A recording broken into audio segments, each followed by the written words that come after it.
വിളിച്ചിട്ട് ചോദിക്കുകയാണ്, പിന്നെ എനിക്ക് മറ്റു ദുസ്വഭാവങ്ങളൊന്നുമില്ല, അവിടെ വന്നു കഴിഞ്ഞാൽ പെണ്ണിനെ കിട്ടുമോ? പിന്നെ വന്നിരിക്കുന്നതെന്ന് പറഞ്ഞാൽ ക്യാഷ് എനിക്കൊരു പ്രശ്നമേ അല്ല, നമ്മൾ അവൈലബിൾ ആയിട്ടുണ്ടാവും. അപ്പോൾ ഇവരുടെ വിചാരം എന്ന് പറഞ്ഞാൽ സോഷ്യൽ മീഡിയയിലുള്ളവരോ അല്ലെ ഇങ്ങനെ കുറച്ച് സംസാരിക്കാൻ മുന്നോട്ട് വരുന്ന ആൾക്കാരെന്ന് പറഞ്ഞാൽ പൈസയ്ക്ക് വേണ്ടി എന്തും ചെയ്യുമെന്നാണ് ഇവർ കരുതി വെച്ചിരിക്കുന്നത്. ഹലോ ഗൈസ്, പുതിയൊരു വീട്ടിലേക്ക് എല്ലാവർക്കും സ്വാഗതം. ഈ സ്ക്രീനിൽ കാണുന്ന വ്യക്തിയോടൊപ്പം എല്ലാവർക്കും അറിയാമായിരിക്കും, ഞങ്ങൾ ഇങ്ങനെയൊക്കെയാ ഇന്ന് യൂട്യൂബ് ചാനലിലെ ദീപ്തി സീതത്തോട്. കഴിഞ്ഞ ദിവസം ദീപ്തി യൂട്യൂബിൽ ഒരു വീഡിയോ അപ്ലോഡ് ചെയ്തിട്ടുണ്ടായിരുന്നു. ഇവർ പുതിയൊരു സംരംഭം തുടങ്ങുകയാണ്. ഒരു ഫാം ടൂറിസമാണ് ഇവർ തുടങ്ങാൻ പ്ലാൻ ചെയ്തത്. അപ്പോൾ അതുമായിട്ട് ബന്ധപ്പെട്ട് കുറെ ഞരമ്പന്മാരുടെ ശല്യത്തെ പറ്റിയാണ് ആ ഒരു വീഡിയോയിൽ പറയുന്നത്. സംഭവം എന്താണെന്ന് പുള്ളിക്കാരത്തി തന്നെ പറയുന്നത് ഞാനത് വെക്കാം. മറ്റൊരു സംരംഭം ഞാൻ പണ്ട് തൊട്ടേ ചെയ്തതാണ്. നമ്മുടെ ഫാം ടൂറിസം എന്ന് പറഞ്ഞിട്ടൊരു ഹോം സ്റ്റേ ചെയ്ത് ഇവിടെ താമസിച്ചുകൊണ്ട് നമ്മൾ തന്നെ ഭക്ഷണം സെർവ് ചെയ്തു എല്ലാം ചെയ്യണം എന്നുള്ളൊരു പ്ലാൻ. പക്ഷേ അതിൽ എല്ലാ കാര്യവും എനിക്ക് പറ്റും, പക്ഷേ സ്റ്റേ ചെയ്യാനുള്ള ഫാം, അതായത് ഒരു ഹോം സ്റ്റേ പണിയാനുള്ള സാമ്പത്തികം ഇതുവരെ നടക്കാത്തതുകൊണ്ട് നമ്മൾ എന്ത് ചെയ്തു, സീതത്തോട് തന്നെ ഒരുപാട് പ്രവാസികളൊക്കെ നാട്ടിൽ വരുമ്പോൾ ആഗ്രഹമാണ് നമ്മുടെ നാട്ടിൽ വന്ന് നമ്മുടെ വെള്ളച്ചാട്ടമൊക്കെ കാണണം, നാടും വീടും ഒക്കെ ഒന്ന് കാണണം എന്നുള്ളൊരു ആഗ്രഹം. അപ്പോൾ ഇതൊക്കെ മാനിച്ചുകൊണ്ട് നമ്മൾ എന്ത് ചെയ്തു, നമ്മൾ വരുന്ന 23-ാം തീയതിക്ക് നമ്മുടെ നാട്ടിലൊരു മീറ്റപ്പ് പോലെ താല്പര്യമുള്ള കുറച്ച് പേർക്ക് വരാം, ഫാമിലി ആയിട്ടൊക്കെ വന്ന് നമുക്ക് ഒരുമിച്ച് നിൽക്കാം, ഒരു ദിവസം ഇവിടെ സ്റ്റേ ചെയ്ത്. ഈ വീട്ടിൽ പറ്റില്ല, പക്ഷേ പറ്റുന്നിടത്തേക്ക് നമ്മൾ സ്റ്റേ അറേഞ്ച് ചെയ്തിട്ട് നമ്മളും ഉണ്ടാവും അവിടെ. അല്ലാണ്ട് നമ്മൾ അവരെ എവിടെയെങ്കിലും പറഞ്ഞു വിട്ടിട്ട് നമ്മൾ വീട്ടിൽ ഇരിക്കലല്ല, നമ്മളും അവരോടൊപ്പം ഉണ്ടാവും. അങ്ങനെ ഒരു പരിപാടി പ്ലാൻ ചെയ്തു. അപ്പം അങ്ങനെ ഒരു പരിപാടി ഇവർ പ്ലാൻ ചെയ്യും. ഇത് കുറച്ച് പ്രൊഫഷണൽ ആക്കാൻ വേണ്ടിയിട്ട് ഒരുപാട് കോൾസും കാര്യങ്ങളൊക്കെ വരും. ഇവർക്ക് എപ്പോഴും ആ ഒരു കോൾ അറ്റൻഡ് ചെയ്യാൻ പറ്റണമെന്നില്ല. അതുകൊണ്ട് ഇതിന്റെ ഒരു കോർഡിനേഷൻ ഇവരുടെ പരിചയക്കാരായിട്ടുള്ള മറ്റൊരു ട്രാവൽ ഏജൻസി നടത്തുന്ന സമദ് ആൻഡ് സൈന എന്ന് പറയുന്ന 2 ദമ്പതികൾക്ക് ഇവർ കൊടുക്കുകയാണ്. ഇതുമായിട്ട് ബന്ധപ്പെട്ടുള്ള കോൾസും കാര്യങ്ങളൊക്കെ അവരുടെ ഫോൺ നമ്പറിലോട്ടാണ് വരുന്നത്. അവരാണ് ഈ കാര്യങ്ങളൊക്കെ കോർഡിനേറ്റ് ചെയ്യുന്നത്. ദീപ്തിയെ ഫോളോ ചെയ്യുന്ന ഒരുപാട് ആളുകളുണ്ട്. ഇങ്ങനെ ഒരു പ്ലാൻ ഇവർ പറഞ്ഞ സമയത്ത് ഒരുപാട് ആളുകൾ വിളിച്ചു തുടങ്ങി. എന്നാൽ ചില നാറികൾ, ചില ഞരമ്പന്മാർ രാത്രി സമയത്ത് വിളിക്കാൻ തുടങ്ങി. ഇവര് പ്രവാസികളൊക്കെയാണ് എന്നുള്ള രീതിയിലൊക്കെയാണ് അറ്റൻഡ് ചെയ്യുന്നത്. കാര്യം വിദേശത്തുള്ള ആളുകളൊക്കെ വിളിക്കുമല്ലോ ഈ ഒരു എൻക്വയറിക്ക് വേണ്ടിയിട്ട്. ഒരു ടൂറിസമാണ് ഇവർ ഉദ്ദേശിക്കുന്നത്. ഇവരുടെ നാട്ടിൽ വന്ന് വെള്ളച്ചാട്ടവും കാര്യങ്ങളൊക്കെ കണ്ട് പോകാൻ വേണ്ടിയിട്ടുള്ള ഒരു ടൂറിസം, അവിടെ സ്റ്റേ ചെയ്യുന്ന ഒരു പരിപാടി. എന്നാൽ ഈ രാത്രി വിളിക്കുന്നവരുടെ ഉദ്ദേശം വേറെയായിരുന്നു. അവിടെ വന്നു കഴിഞ്ഞാൽ മറ്റേ പരിപാടി നടക്കുമോ, പെണ്ണിനെ കിട്ടുമോ എന്ന് വെച്ച് കഴിഞ്ഞാൽ കൂട്ടിക്കൊടുപ്പ്. ഇതിന് വേണ്ടിയിട്ട് സുഖം തേടി വിളിക്കുന്നവർ, വീട്ടിൽ ഭാര്യയും മക്കളൊക്കെ ഉള്ളവന്മാരൊക്കെ തന്നെ ഭാര്യയൊക്കെ ഉറക്കി കിടത്തിയിട്ടായിരിക്കും ഈ ഒരു പരിപാടിക്ക് നിൽക്കുന്നത്. അതും ഈ ദീപ്തിയാണ് എന്നുള്ള രീതിയിലാണ് വിളിക്കുന്നത്. പക്ഷെ കോൾ എടുക്കുന്നത് മറ്റേ സൈന ആൻഡ് സമദാണ്. ഞാൻ ഉണ്ടാവും, ഞാൻ എല്ലാം ചെയ്യും, സംഭവം ഒക്കെ. പക്ഷേ ആരാണ് വരുന്നതെന്നുള്ളത് നമ്മൾ നേരത്തെ ബുക്ക് ചെയ്ത് വെക്കണമല്ലോ. കാരണം ഫുഡും താമസവും ഒക്കെ നമ്മൾ അറേഞ്ച് ചെയ്യണമല്ലോ. അപ്പോൾ അതിനുവേണ്ടി എന്ത് ചെയ്തു, സൈനൻ്റെ ട്രാവൽ കമ്പനീൻ്റെ നമ്പറാണ് നമ്മൾ കൊടുത്തത്. അതായത് സൈനയുടെ പേഴ്സണൽ നമ്പറല്ല, ട്രാവൽ കമ്പനീൻ്റെ നമ്പറാണ് കൊടുത്തത്. അതാകുമ്പോൾ അവർ കോൾ അറ്റൻഡ് ചെയ്യും, എത്ര പേരാണ് വരുന്നതെന്നുള്ള കാര്യങ്ങളൊക്കെ ആരൊക്കെയാണെന്നുള്ളതെല്ലാം ചെയ്യും. കാരണം ഇല്ല, എനിക്കിതിനുള്ള ടൈം കിട്ടത്തില്ല. പേഴ്സണലായിട്ട് പറഞ്ഞാൽ എനിക്ക് കിട്ടില്ല. എനിക്ക് ഈ മുട്ടക്കച്ചവടവും കാര്യങ്ങളൊക്കെ ആയിട്ട് ഞാൻ ഫുൾ ടൈം ബിസി ആയിട്ടുള്ള ഒരാളാണ്.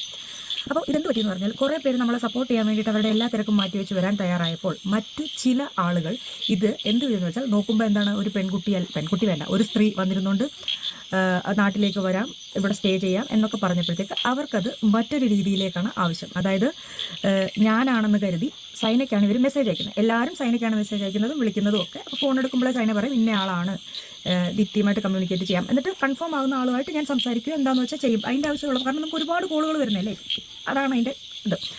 അപ്പോൾ കുറച്ച് പേര് എന്താണെന്ന് വെച്ചാൽ, നമുക്കൊരു കാര്യം ജെനുവിനായിട്ട് വേണമെന്നുണ്ടെങ്കിൽ നമുക്കൊരു ഉദ്ദേശമുണ്ട്. അമ്മാറ് സൈഡിലിരിക്കുന്ന ആൾ എപ്പോഴാണ് ഉറങ്ങുക, അല്ലെങ്കിൽ എപ്പോഴായിരിക്കും അവരോ ഫോണിൽ അവൈലബിൾ ആയിട്ടുള്ള എന്നുള്ളൊരു കാൽക്കുലേഷൻ ഇല്ലേ. ഇത് കുറച്ച് ആണുങ്ങൾ എന്ത് ചെയ്യുമെന്ന് പറഞ്ഞാൽ, ഒരു 12 മണി കഴിയുമ്പോൾ അല്ലെ ഒരു 2 മണി 3 മണി സമയത്ത് കണ്ടിന്യൂസ് വിളിക്കുക. അപ്പോൾ എന്ത് പറ്റി, സൈനയ്ക്ക് ഒന്നും ചെയ്യാൻ പറ്റാണ്ടായി. പുള്ളിക്കാരിക്ക് ചെറിയൊരു കാര്യത്തിൽ ഭയങ്കര ടെൻഷൻ ആവുന്ന ആളാണ്.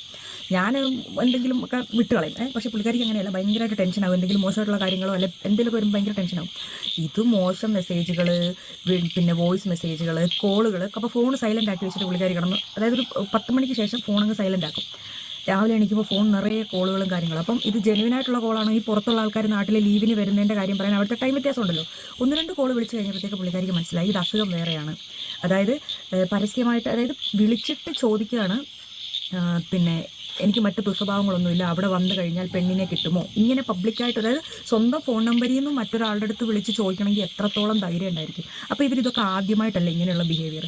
പിന്നെ വന്നിരിക്കുന്നതെന്ന് പറഞ്ഞാൽ ക്യാഷ് എനിക്കൊരു പ്രശ്നമേ അല്ല, നമ്മൾ അവൈലബിൾ ആയിട്ടുണ്ടാവും. അപ്പോൾ ഇവരുടെ വിചാരം എന്ന് പറഞ്ഞാൽ സോഷ്യൽ മീഡിയയിലുള്ളവരോ അല്ലെ ഇങ്ങനെ കുറച്ച് സംസാരിക്കാൻ മുന്നോട്ട് വരുന്ന ആൾക്കാരെന്ന് പറഞ്ഞാൽ പൈസയ്ക്ക് വേണ്ടി എന്തും ചെയ്യുമെന്നാണ് ഇവർ കരുതി വെച്ചിരിക്കുന്നത്.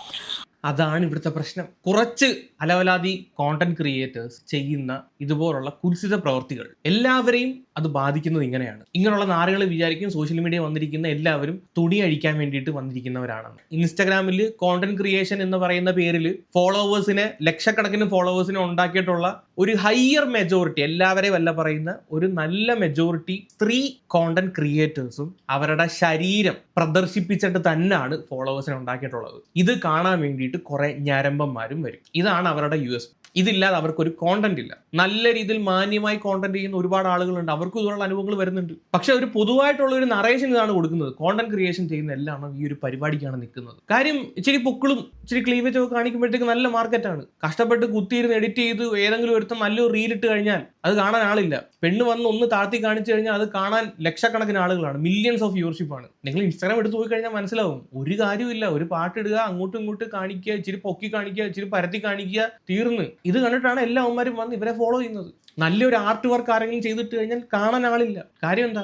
ഇൻസ്റ്റാഗ്രാമിനും അറിയാം ഇങ്ങനെയുള്ള സാധനങ്ങൾ പുഷ് ചെയ്താൽ മാത്രമേ വ്യൂവർഷിപ്പ് കയറൂ. അപ്പം ബാക്കിയുള്ളതിനെല്ലാം ഇൻസ്റ്റാഗ്രാമും ചവിട്ടിത്താക്കും, ഇൻസ്റ്റാഗ്രാമും ഈ സാധനം ബൂസ്റ്റ് ചെയ്ത് വിടും. നമുക്ക് കാണാൻ താല്പര്യം ഇല്ലെങ്കിൽ പോലും നമ്മുടെയൊക്കെ ഫീഡിലോട്ട് ഏറ്റവും കൂടുതൽ വരുന്നത് ഇങ്ങനെയുള്ള ഐറ്റംസ് ആയിരിക്കും. ഏതെങ്കിലും അബദ്ധവശാൽ ഒന്ന് സ്ക്രോൾ ചെയ്യുന്നതിന്റെ കൂട്ടത്തിൽ അങ്ങനെ ഒരു ലൈക്ക് അങ്ങനെ പോയി കഴിഞ്ഞാൽ പിന്നീട് നോക്കി കഴിഞ്ഞാൽ മൊത്തം ഇത് തന്നെ ആയിരിക്കും വരുന്നത്. അപ്പൊ ഇതുപോലുള്ള ഞരമ്പന്മാർ, ഇവന്മാർക്ക് ഈ ഒരു അസുഖത്തിന് മരുന്നില്ല. 2 അടി കിട്ടിയാലോ 4 തെറി കേട്ടാലോ ഇവന്മാർ മാറാനും പോണില്ല. അതുകൊണ്ട് നീയൊക്കെ മനസ്സിലാക്കേണ്ട ഒരു കാര്യം, പൈസ കിട്ടിയാൽ കിടന്നു തരാൻ താല്പര്യമില്ല. ഒരുപാട് ടീംസ് നിന്റെ ഫോൺ എടുത്ത് തോണ്ടിക്കഴിഞ്ഞാൽ തന്നെ കിട്ടും. അങ്ങോട്ട് വെച്ച് പിടിക്കുക. എല്ലാവരെയും ഈ സെയിം കാറ്റഗറിയിൽ പെടുത്താതിരിക്കുക. നിന്റെ കടി അവിടെ പോയാൽ മാറുമെങ്കിൽ അങ്ങോട്ട് പോക്കോ. എന്തിനാണ് മാന്യമായി വീഡിയോ ചെയ്യുന്നവരുടെ കഞ്ഞിയിൽ പാറ്റിയിടാൻ വേണ്ടി അവരെ ഇങ്ങനെ ഉപദ്രവിക്കാൻ നിൽക്കുന്നത്? ചിലവന്മാരുടെ ഒരു മെന്റാലിറ്റി ഉണ്ട്, എല്ലാം ഇങ്ങനെ കാണിക്കുന്നവരെക്കാളും ഇൻട്രസ്റ്റ് ആണ് ഒന്നും കാണിക്കാത്തവരെടുത്ത് പോയിട്ട് കോഴിത്തരം കാണിക്കും. മനസ്സിലായ? അത് വേറെ തരത്തിലുള്ള ഒരു കടിയാണ്. അങ്ങനെയുള്ളവന്മാരാണ് മെയിനായിട്ട് ഇതുപോലുള്ള നമ്പരൊക്കെ തപ്പി പിടിച്ച് മെസ്സേജ് ചെയ്യുന്നത്, വിളിക്കുന്നത്. ഈ ദീപ്തിയുടെ കാര്യം തന്നെ എടുത്ത് നോക്ക്. അവരുടെ വീഡിയോയിൽ എവിടെയും അവർ ഏതെങ്കിലും തരത്തിൽ എക്സ്പോസ് ചെയ്യുന്ന രീതിയിൽ വസ്ത്രം ധരിക്കുന്നതോ ഏതെങ്കിലും രീതിയിൽ കുൽസിതമായിട്ട് സംസാരിക്കുന്നതോ നമുക്ക് കാണാൻ പറ്റിയിട്ടില്ല. ഞാൻ ഇതുവരെ കണ്ടിട്ടുമില്ല. എന്നിട്ടും ഇവരെടുത്ത് ഈ രീതിയിൽ ചെല്ലണമെങ്കിൽ ഈ ചെല്ലുന്നവന്മാരുടെ മൈൻഡ് സെറ്റ് ഒന്ന് ആലോചിച്ച് നോക്കിയേ. അൾട്രാ പ്രോ മാക്സ് കാട്ട് ഞരമ്പന്മാരായിരിക്കും ഇവന്മാർ.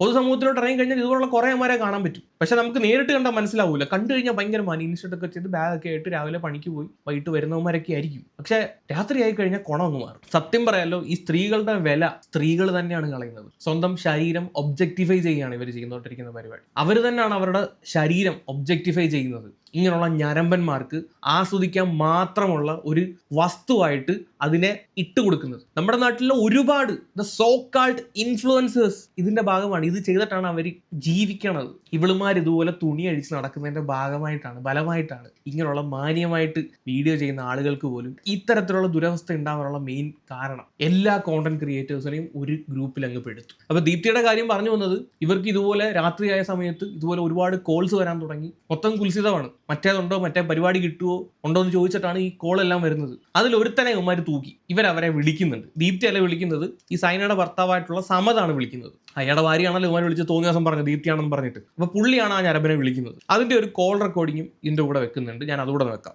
മാക്സിമം ആൾക്കാരെ ബ്ലോക്ക് ചെയ്ത് വെച്ചു. അപ്പൊ ഇതിൽ ഒരുപാട് പേര് അങ്ങനെയൊക്കെ പറഞ്ഞെങ്കിൽ പോലും ഇതിലൊരുത്തൻ വളരെ മോശമായിട്ട് തുറന്ന് ആവശ്യങ്ങളങ്ങ് പറയുകയാണ് എന്താണ് വേണ്ടതെന്നുള്ളത്. അപ്പം ഇത് കുറേ ആയി. അപ്പോൾ പുള്ളിക്കാരി എന്ത് ചെയ്തു, ഞാൻ പറഞ്ഞു ബ്ലോക്ക് ചെയ്താലും ഓക്കെ, ഇക്കനെ കൊണ്ട് വിളിപ്പിക്കാൻ പറഞ്ഞു.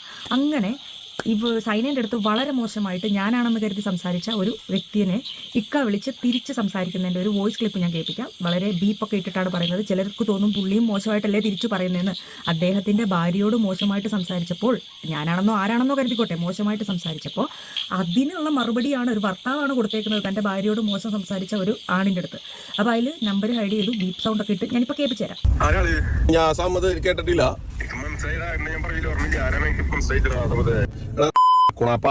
നീ എന്തിനാ കണ്ണി കണ്ട നമ്പറിൽ കുളിച്ചിട്ട് എനിക്ക് പറയാൻ നോക്കണ്ട. വീട്ടിൽ വന്നടിക്കണ അറിയില്ല എനിക്കെന്നെ ആരാണെന്നാ ഈ ആരോടാ ഫോൺ വിളിച്ചിട്ട് എനിക്ക് കിട്ടുന്ന നമ്പറുകളിൽ വിളിച്ചിട്ട് നീ കിട്ടുമോ നോക്കിയോ? ഞാൻ വിടണ വീട്ടിൽ ആള് വരണ നിനക്ക് ആളെന്നിട്ട് പറയാനുള്ളടാ. അത് നിന്റെ വോയിസ് അയ്യോ, എന്താ പറഞ്ഞേ? നിനക്ക് ഫാമിലി ഉണ്ട്, കുടുംബമുണ്ട്, അതൊക്കെ ഓർമ്മയുണ്ടോ നിനക്ക്? ഇത് ഏതവൻ അവന്റെ ഫോട്ടോ അടക്കം എടുത്ത് പുറത്തോട്ടുണ്ടായിരുന്നു. ഞാൻ പറഞ്ഞ അനക്ക് ഉള്ളതാണെന്നുള്ളതാണ് എനിക്ക് അറിയേണ്ടത്. അനക്ക് ആ സാധനം ഉള്ളതാണെന്നാണ് എനിക്ക് അറിയേണ്ടത്. വിളിക്കണ്ട നിക്ക ഞാൻ വീട്ടിൽ വരും, കട്ട് ചെയ്ത് ഞാൻ വീട്ടിൽ വരും, വീട്ടിൽ കയറി അടിക്കും ഞാൻ. ഈ വോയിസ് ആയിരുന്നണ്ട ഫാമിലി ഉള്ളവനെ അനക്ക് എന്റെ കുടുംബത്തിൽ കയറാ, അനക്ക് ഫേസ്ബുക്കിലോ അല്ലെങ്കിൽ ഇൻസ്റ്റാഗ്രാമിലോ നമ്പർ കണ്ടു നീ അങ്ങ് കയറി ഉണ്ടാക്കുവോ? ഞാൻ വീട്ടിൽ കയറട്ടെ, എന്നാ ഞാൻ വീട്ടിൽ വന്നിട്ട് എന്നോട് ചോദിക്കട്ടെ എന്റെ വീട്ടിലുള്ളവരോട് നീ എന്ത് വിചാരിച്ചു? തൂറിയോ നല്ല നല്ല തൂറുന്നുണ്ട് അവൻ തൂറി പറഞ്ഞത് കുറഞ്ഞു പോയെങ്കിലേ ഉള്ളൂ. സത്യം പറഞ്ഞു കഴിഞ്ഞാൽ ഇങ്ങനെയുള്ള നാറികളുടെ ഈ പരനാറികളുടെ ഫോൺ നമ്പരും ഫോട്ടോയും അടക്കം എടുത്ത് പുറത്തു വിടണം. എന്നാലും ഇവനൊക്കെ എന്തെങ്കിലും ഒന്ന് പഠിക്കത്തുള്ളൂ. മാറ്റമൊന്നും ഉണ്ടാവാൻ പോകുന്നില്ല. എന്നാലും കുറച്ച് നാളത്തേക്ക് ഇവന്റെയൊക്കെ ഈ മുഖംമൂടി നാട്ടുകാർ മനസ്സിലാക്കും. അവൻ ഇങ്ങനത്തെ ഒരുത്തനാണെന്ന് ഓപ്പോസിറ്റ് നിൽക്കുന്ന ആളെങ്കിലും ഒന്ന് മനസ്സിലാക്കും. ഇവനൊക്കെ ഒന്നും മാറൂല. നമ്മുടെ മറ്റേ വിജയുടെ തുപ്പാക്കി സിനിമയുണ്ടല്ലോ, അതിനകത്ത് ഒരുത്തനെ ചോദ്യം ചെയ്യുന്ന ഒരു സമയത്ത് ആദ്യം അവന്റെ വിരലങ്ങ് മുറിച്ച് കടന്നിട്ടാണ് ചോദ്യം ചെയ്യാൻ നിൽക്കുക. അപ്പൊ അവൻ അറിയാം ചോദ്യം ചെയ്യുന്ന സമയത്ത് ഉത്തരം പറഞ്ഞില്ലെങ്കിൽ ഇനി എന്താ സംഭവിക്കാൻ പോകുന്നതെന്ന്. അതുപോലെ ആയിരുന്നു ഇവിടെ ചെയ്യേണ്ടത്. അവന്റെ ഫോട്ടോയും എല്ലാം അടക്കം എടുത്തങ്ങ് പുറത്തങ്ങ് വിടണം, എന്നിട്ട് 4 പറയണം. അപ്പൊ പിന്നെ ബാക്കിയുള്ളവന്മാര് ഒന്ന് പേടിക്കും. അവിടെ ചെന്ന് കഴിഞ്ഞ് ഇതായിരിക്കും അവസ്ഥ. അതുകൊണ്ട് പിന്നെ ആരും അങ്ങോട്ട് ഇമ്മാതിരി തന്തയില്ലായ്മ കാണിച്ചങ്ങോട്ട് വരില്ല. പിന്നെ ദീപ്തിനകത്ത് പറയുന്നുണ്ട് അവരുടെ കുടുംബത്തേക്ക് ഓർത്തിട്ടാണ് അവന്റെ ഫോട്ടോ ഒന്നും എടുത്ത് വെക്കാതിരുന്നത്. സീരിയസ്ലി അതിന്റെ യാതൊരു ആവശ്യമില്ല. അങ്ങനെ ദൈവദാശന്യം ഇവന്റെ അടുത്തൊന്നും കാണിക്കേണ്ട ആവശ്യകതയില്ല. ഇവന്റെയൊക്കെ കുടുംബത്തെ പറ്റി എന്തെങ്കിലും ആലോചന ഉണ്ടായിരുന്നെങ്കിൽ ഇമ്മാതിരി തോന്നിവാസം കാണിക്കാൻ നിൽക്കൂ. ഭാര്യയും കുട്ടികളൊക്കെ ഉള്ളവൻ തന്നെ ആയിരിക്കും ഇവനും. ഭാര്യയെ ഉറക്കി കിടത്തിയിട്ടായിരിക്കും ഈ പരിപാടിക്ക് നടക്കുന്നത്. അവരും ചതിക്കപ്പെട്ടുകൊണ്ടിരിക്കുകയാണ്. ഇന്ന് ദീപ്തി ഇവനെ വെറുതെ വിട്ടു കഴിഞ്ഞാൽ നാളെ മറ്റാരുടെയെങ്കിലും വിളിച്ച് ഇവൻ പോകും. സ്റ്റിൽ ആ സ്ത്രീ, ഇവന്റെ വൈഫ് എന്ന് പറയുന്ന ആ സ്ത്രീ ചതിക്കപ്പെട്ടുകൊണ്ടിരിക്കുകയാണ്. അതുകൊണ്ട് ഇങ്ങനെയുള്ള നാറികളെടുത്ത് ഒരു ദയയും കാണിക്കേണ്ട യാതൊരു ആവശ്യമില്ല. ഇവനില്ലാത്ത ഇവന്റെ ഫാമിലിയോട് ഇല്ലാത്ത കമ്മിറ്റ്മെന്റ് നമുക്ക് എന്തിനാണ്? നിന്റെ വീടറിയില്ല, നിന്റെ നാടറിയില്ല, ആരാന്നറിയില്ല, ഫേസ്ബുക്കിൽ കണ്ടല്ല, അതങ്ങ് പോയിക്കോളൂ വിചാരിച്ചാ. ഈ ചോദിച്ചതിന്റെ പെണ്ണിനോടല്ലേ? ഇനി മേലില് നീ ഒരു കോള് അനാവശ്യമായിട്ട് ഒരു വഴിക്ക് പോയി എന്ന് പറഞ്ഞു കഴിഞ്ഞാ. അപ്പോൾ ഈ ഇപ്പം നിങ്ങൾ കേട്ടതെന്ന് പറഞ്ഞത് ഒരു കോളിന്റെ മാത്രമാണ് നിങ്ങൾ ഈ കേട്ടത്. ഇതിൽ റിപ്ലൈ കൊടുത്ത കുറേ ഇക്ക കൊടുത്തിട്ടുണ്ട്, കുറേ കുഞ്ഞാവിനെ കൊണ്ട് കൊടുപ്പിച്ചിട്ടുണ്ട്, നല്ല രീതിയിൽ മറുപടി കൊടുത്തിട്ടുണ്ട്. നമുക്ക് ചോദിക്കാനും പറയാൻ ആൾ വേണമല്ലോ. കാരണം നമുക്കിതിലിരുന്ന് ഞങ്ങൾ എങ്ങനെ എന്ത് റിയാക്ട് ചെയ്യണമെന്ന് അറിയത്തില്ല. ഞാൻ പറയുന്നത് എന്താണെന്ന് വെച്ചാൽ വിളിച്ചവൻ എന്താണെങ്കിൽ തൂറി മെഴുകി.